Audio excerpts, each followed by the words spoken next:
Hey, what is up guys, MerganMan4 here, and we've now reached the penultimate episode of Doctor Who, Flux. Story strands are merging together, questions are being answered, and the pieces have been put in place for next week's finale. And so, with that, why don't we take a look at Chapter 5, Survivors of the Flux.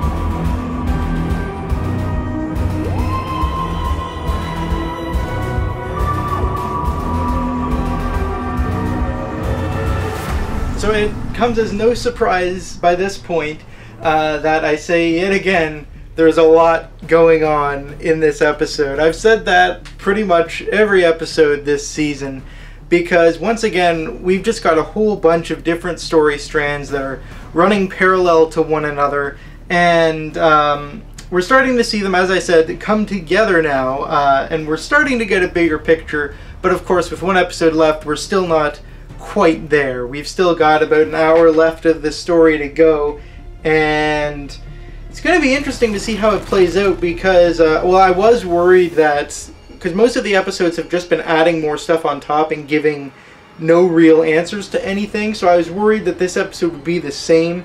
Thankfully, it's not. It does still add a couple new elements to the story, but we also finally start getting some answers. It's not all left up to the finale to answer. Next week is mostly going to be just how the whole thing resolves. I think most of the major questions get answered here. But with all the different story strands, as with the other episodes, I'm going to try my best to kind of go through each one individually rather than the episode order, as it constantly flips back and forth. So I think I'll probably start with Yaz, Dan, and Jericho's stuff, which is probably the second biggest storyline of the episode after the Doctor's.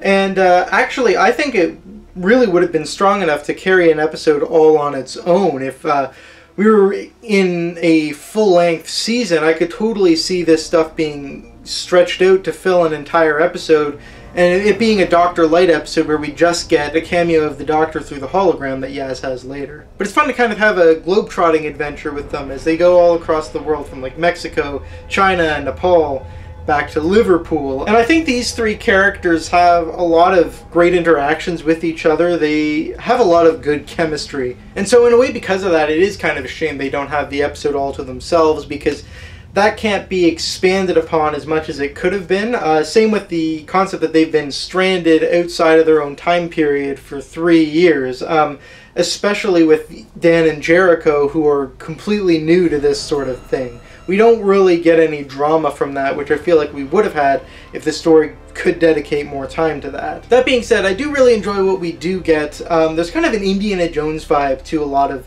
this segment of the story, and it's spiced up by having agents of a certain somebody being after the trio. But speaking of that, this leads to actually quite a dark moment that I was really actually shocked to see in the episode, where one of these agents is essentially taken down by Yaz and Dan, and rather than get captured, he commits suicide with something in his tooth. But yeah, that's not the kind of thing you see very often in the show. And it's especially emphasized by the way that Yaz just kind of nonchalantly goes along with it and casually suggests, oh, well, we'll just hide him under the bed for now and toss him overboard later, which Jericho points out seems kind of callous for what they've just experienced. And yeah, it's a bit of a shocking moment, but it does serve to emphasize Yaz's determination, as well as her being a lot more experienced with this sort of thing than either Dan or Jericho are. We also get a really lovely scene in the form of that Doctor hologram I mentioned earlier, where the Doctor had left a message for Yaz in case they got separated, and it was a really touching moment with the Doctor kind of predicting how Yaz would respond, and Yaz, who's obviously seen this many times, responding in turn. And it's honestly probably one of the strongest moments of connection that we've ever had between these two characters, because it's not really any secret that the way Chibnall's has done the relationships between the Doctor and his companions hasn't been the best, let's say, but this particular scene works really well, and I think it definitely is one of the highlights of the Doctor and Yaz's relationship. But as a part of this message, the Doctor mentions that because of the fallout of the Flux and Earth being one of the last remaining safe places in the universe, that there's no doubt it's going to be having visitors, which ties into a return appearance from the Grand Serpent from Once Upon Time. And I'm really happy we're seeing him again, because I loved him in that episode, and I love him again here. Craig Parkinson, he just has this kind of calm menace to him, and it's just fantastic. And we don't really learn what his ultimate endgame is in this episode, but it was his agents that were going after Yazdan and Jericho for unknown reasons, but also seemingly separate for now. He himself has infiltrated Unit, who of course we knew were returning from the Next Time trailer, yeah, this episode serves as a return to Unit after 6 years, I think, with their last proper appearance being in the Zygon Invasion and the Zygon Inversion in Series 9. And, well, the thing about Unit is, there's this thing called the Unit dating controversy from the classic series, where it was wildly inconsistent exactly when the Unit stories was taking place, and this kind of adds some fuel to that. But without getting into the complexities of that, let's just say that the dates are close, but they don't quite line up. But as I said, it's already really inconsistent, so it doesn't really matter that much. And besides, there's lots of other time stuff going on that could have shifted the timeline anyway, what with the Flux and the Grand Serpent being a time traveler. But the point is, we see the origins of Unit and the Grand Serpent kind of inserting himself into that, and eventually we get to see Unit in 1967 when it's really started to get going. I absolutely loved some of the callbacks here. The exterior is reminiscent of the exterior we see back in the Three Doctors, and we get a vocal cameo from Brigadier Lethbridge Stewart, who is one of my all-time favorite Doctor Who characters. So that was fantastic to hear, and we also get a reference to the first Doctor story, The War Machines.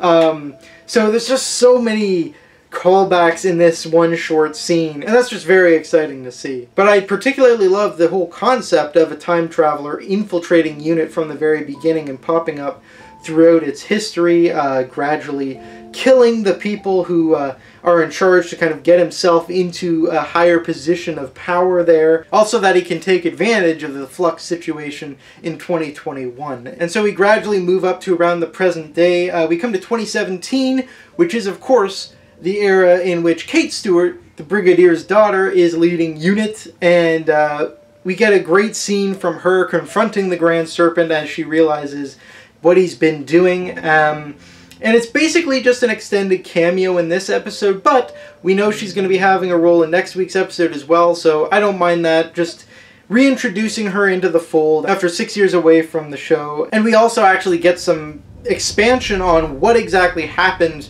to defund Unit, which I actually wasn't expecting. I didn't expect them to explain it any further, but it turns out it was actually the Grand Serpent's doing. He was influencing it so that Unit would be out of action by the time the Flux hit, which is, I mean, I'm not sure if that was something that Chibnall had planned all the way back in Resolution. As I said back then, I'm fairly certain that he had always planned to bring them back at a later date, but I'm not sure, you know, if he knew the specifics. Either way, whether it's a retcon or not, I thought that was really clever and a great kind of explanation for where they have actually been during the current era and why they've been out of action. But yeah, the majority of this storyline here is just setting the pieces for next week's episode, so we'll have to see how it plays out there. But hopefully Kate Stewart will have a substantial role, and maybe also we'll see a return from Osgood, who is name dropped in this episode. I guess we'll just have to wait and see. But meanwhile, back with Yazdan and Jericho, they've gone to visit this Nepal hermit who they feel can give them the final clues they need to figure out when exactly the world is going to be coming to an end. And this leads into them giving a message to Carvanista by painting the message around the Great Wall of China. But this doesn't really go anywhere because, as Carvanista points out when he sees the message, he doesn't have time travel, so he can't go from 2021 to 1904. So I'm not even really sure what the point of that was. Maybe it'll come back next week, but yeah, I don't know. It seemed kind of like a pointless addition to the story strand, but yeah, I don't know. I thought that was weird. Speaking of Carvanista, his storyline ends up tying in with Belle's, who we've been following her journey the last couple of weeks trying to find Vinder, and she's been doing that in a stolen Lupari craft, which he ends up hijacking, being the leader of the Lupari, to bring back to Earth. And as a result of that, he and Belle end up meeting. Nothing really has come of that so far, other than those two strands colliding, so I don't really have much to say, but I'm assuming this will obviously be expanded upon next week, because basically they meet, and then fairly quickly they get boarded by the Sontarans, who we've learned that the Grand Serpent has allied himself with to invade Earth again after they got defeated in War of the Sontarans. So I'm glad to see them back again, because of course I really loved how they were done in War of the Sontarans, and I had a sneaking suspicion with the way that that episode ended that we wouldn't be seeing the last of them. And in fact, based off the Next Time trailer, it's not just them, we're seeing the Daleks and Cybermen back as well, which is an interesting surprise. So I guess all three of them are going to be battling it out over the Earth in the finale, really raising those stakes as high as they can be. We also only get a little bit of Vinder this week. He really hasn't had a lot to do in these last couple episodes, so hopefully his role will be more expanded upon next week's. But he basically just goes to the place where Swarm and Azure have been taking their abductees. We do finally learn what they're using them for. They're basically using their energy to create some sort of psychic bridge to find the division, and I guess just kind of disrupts their plans. It's not entirely made clear what their end goal is. I guess it kind of seems like they want to expand out to other universes, if I've understood that right, but I'm not sure if that's really their full goal. It wasn't made entirely clear, so we're still unsure exactly what they're hoping to achieve, but at least we know why they were kidnapping people, just using their energy to be able to feed this psychic bridge. And they end up encountering Vinder, of course, and put him inside a passenger, the same passenger who had Diane. And yeah, we still don't understand why they've kept Diane specifically, and also I guess now why they're keeping Vinder, but he and Diane meet, and they're essentially just like, oh, we've got a score to settle with these guys. So yeah, I don't know, their little segment of the storyline there, I didn't really feel worked. We just didn't really get that much from it, and I mean, I guess, again, as I've said plenty of times throughout the season, it depends on how it pays off, but we're 5 episodes in, and I don't really know what the point of Diane was, because she just hasn't really impacted anything so far. But yeah, again, I guess we'll have to see, but her brief cameo in this episode, as well as what Vinder got up to here, it didn't really do anything for me. But something that did do something for me was the return appearance of Williamson again after his absence last week. He ends up stumbling across Yazdan and Jericho inside a ship as they're crossing the ocean. In another one of his weird random appearances, he just disappears again. But that ends up making Dan realize who he is and how he's connected to the Williamson tunnels. So they realize they've got to go to Liverpool and visit those tunnels, where they end up, in fact, encountering Williamson there.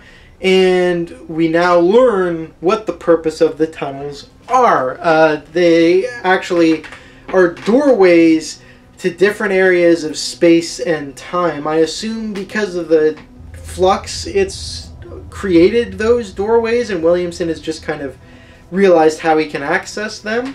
But that's how he's been popping up in random places throughout the season, and we don't really know what the purpose of those doorways are, because I'm just kind of theorizing that it was the Flux that caused them, and exactly how they'll play into the rest of the story here next week, but I assume they'll probably play a pretty important role in the resolution somehow, because otherwise I'm not sure why we've spent this time on them. But yeah, it's good to finally know what the purpose of the tunnels are, how and why Williamson was popping up throughout the season. And yeah, I guess that's all I had to say about that, but I've really been enjoying Williamson this season. I think he's been a really fun character to see, just popping up and interacting with other characters, and yeah, it was nice to see his role finally getting expanded upon and definitively connecting to the main storyline more. And I think that's everything outside of the Doctor's storyline. So of course, where we left her last week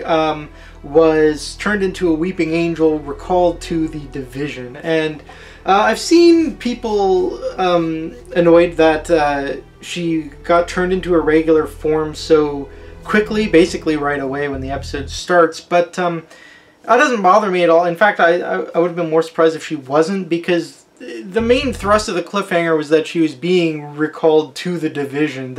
Her turning into a weeping angel was just kind of some striking imagery to go alongside that. It wasn't, that itself wasn't the cliffhanger. So I wasn't surprised at all to see her basically back to her normal self right away, because the weeping angel was just a form of transport. It wasn't really meant to stick. And so basically, this is where we meet Division at long last. So basically, in Once Upon a Time, we briefly got a scene where the Doctor was confronted by this older woman who in the credits was called Ossock, but her name was never actually said on screen. And we get a better view of this whole location here, which we learn is, I guess, basically the Division base of operations.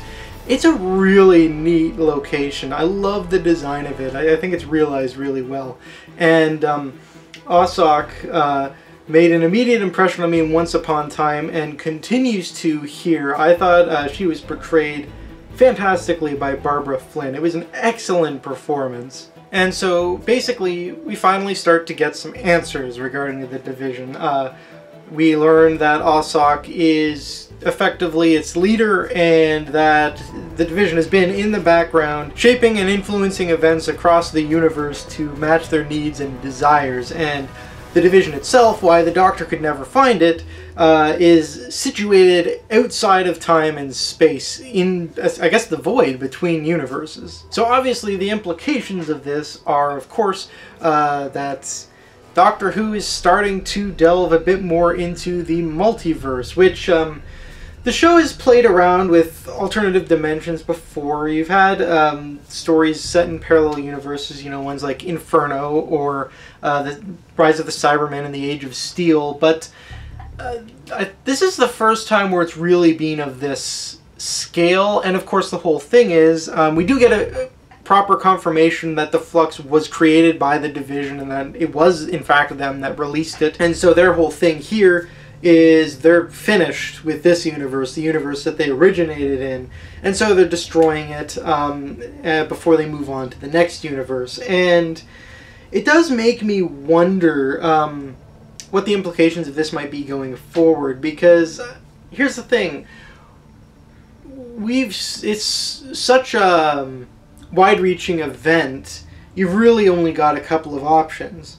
Either you completely reverse it, which would be the easy way out and fairly unsatisfying, I have to say, or the consequences actually stick, and either the universe is only partially restored rather than fully restored, or maybe the show is going to be moving on to another universe now and giving RTD a clean slate for when he takes over in 2023. And I do feel kind of conflicted about that, because on the one hand, obviously, you know, the whole show up to this point has taken place in this one universe, so it would be a shame to leave it behind. So maybe there will be other elements crossing over, because Ossock does specifically mention that she has kept a seed vault of all sorts of different things from the prior universe to bring over to the new one. So you can still have elements returning. It wouldn't be completely new, but it would give an excuse to be able to do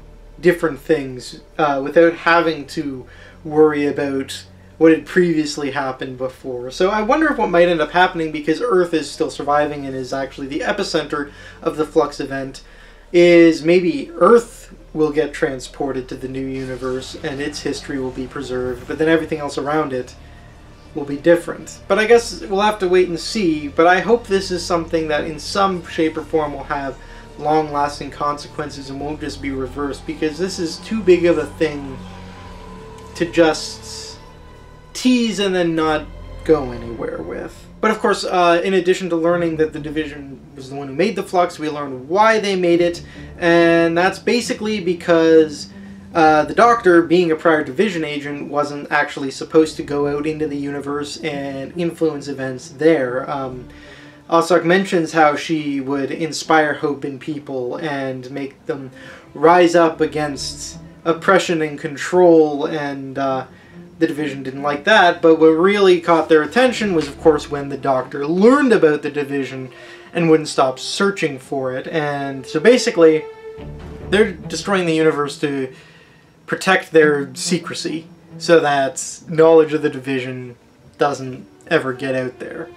And so yeah, it's kind of a petty reason, but I think it really shows just how much influence they have and just how callous they are, that they would be willing to destroy a whole universe just to do that, just to protect their identities. But of course, with all that going on, we have to directly reference what happened last season in the Timeless Children. Up until now, I mean, obviously we've had all the Division stuff and we've seen the Ruth Doctor, but there's still been at least a little bit of ambiguity about it. But here, Chibnall has completely doubled down on the Timeless Child stuff with, well, first off, with Ossock being revealed to actually be a new regeneration of Tecteun, who is the one who originally found the Timeless Child. And I didn't expect to actually see Tecteun again. I thought that we would have, like, we were moved on from her and she was just a kind of storytelling device in the Timeless Children. So I was pleasantly surprised to see her back. And as I said, I think Barbara Flynn gave an excellent performance here, and the scene where she kind of reveals herself saying, "Oh, my eyes have remained the same, but you wouldn't know," I thought that was really beautifully played. And of course the Doctor straight up asks her, like, was what I found out true? Yes, it was. And I love that because, of course, I've made no secret that I am a fan of the Timeless Child storyline in terms of what it had set up, so I'm very happy to see it not only continued, but definitively, like, completely shut down any sort of, like, suggestion that, oh, maybe the Master was lying, because frankly that would have been an absolutely terrible direction to take this story. So I'm glad to see that that Chibnall is completely sticking to his guns, and this is what he wants to tell, and he's not going to back down from it. And we get a fantastic interaction here where the Doctor kind of has another kind of identity crisis, but I really like what's highlighted here, where basically, even if she's not, you know, upset about what her life has been, she's obviously proud of it and what she's achieved and done, but she brings up the very valid point that Tecteun basically robbed her of what her life could have been, and she can't help but wonder what the alternatives might have been. And I just found that scene to be so fascinating. A fantastic performance from Jodie Whittaker there. And Tecteun tries to pull the classic, oh, you know, we're not actually so different. You do the same to your companions, which, I mean, is sort of true from a certain point of view. Yeah, she does, you know, change people's lives and influence them, sometimes against their will, but of course, there's a massive difference in taking someone and experimenting on them and basically using them as a lab rat like Tecteun did, and forming a friendship, a familial bond, and showing them the beauties of the universe like the Doctor does. But I did also find it interesting that Tecteun makes the point that while she may have robbed the Doctor of what her life could have been, she was also what allowed the Doctor's life to be what it was. That whole exchange just had me on the edge of my seat. But then she leaves to do something, I'm not sure, and the Doctor has a moment alone with her subservient Ood, and this is when she realizes that there's just so little of the universe left, that the Flux has eaten away the vast majority of it until there's only a few galaxies left in the entire universe. And she starts hearing this whispering, a familiar kind of whispering, because she spots a fob watch. The fob watch that contains her memories, her time, as the timeless child, as a member of the division before her mind was erased. And so Tectean, of course, tries to use that to her advantage, giving her a choice. Well, you can have your memories back, rejoin the division, or you can go back to the dying universe and try to save it, which of course the Doctor's not going to take that option. And Tectean is starting to get desperate, and then throws in, well, what if we preserve the Earth? And that's when the question starts to become a little more difficult to answer. But ultimately, of course, much as the Doctor wants to know these memories, wants to find out what her past was, what she did, who she was, she can't take that option because, of course, she's not going to leave the universe to die. Not even when she finds out that the universe that they're heading into was the one that was on the other side of the wormhole where Tectean first found her.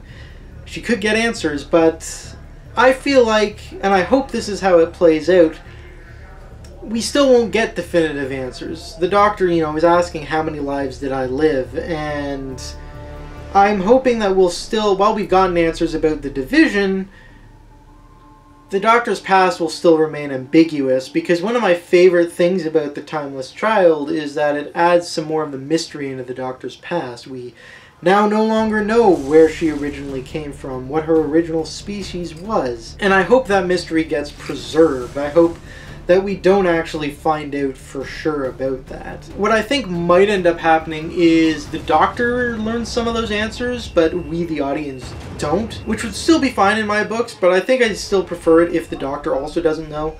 I guess we'll see what happens next week. Whatever it is, I imagine we'll learn a little bit more, but we still don't have all the answers, and that's what I would like. I don't want all the answers. I want things to remain open-ended and more ambiguous, as they've currently still been left. But as we approach the climax of the episode, we get a fantastic little speech from the Doctor, where she confronts Tectean and reiterates that she is in fact going to save the day, no matter how impossible it seems, because it's personal now. I really think that this episode has given one of Jodie Whittaker's best performances in the role. I just found her gripping throughout.